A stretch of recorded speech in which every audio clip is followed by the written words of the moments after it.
In this video, let's talk about how to use the Etsy gift quiz to discover niche items. So if you're trying to give a gift to someone using the help of Etsy's game mode, what you'll first of all need to do is head over to etsy.com/gift dash mode. Once you do that, you need to select the person that you're trying to give a gift.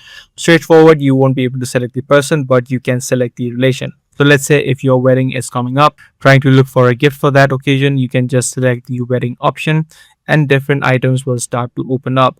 Now, based upon interest, you can filter it out even further. If you scroll down a bit, you can see a section which says browse by interest for the best gifts, and depending upon the person or the interest of of that particular person, you can select one of these interests that are available. Let's say travel, and all of the niche items will start to be visible. So by exploring these options or these interests, Etsy's algorithm will find the best matching items that you can give as gifts. So you can repeat this process for other occasions as well to find the best gift inside of the gift mode inside of Etsy. If this kind of video did help you out, be sure to subscribe. I'm going to see you in the next video.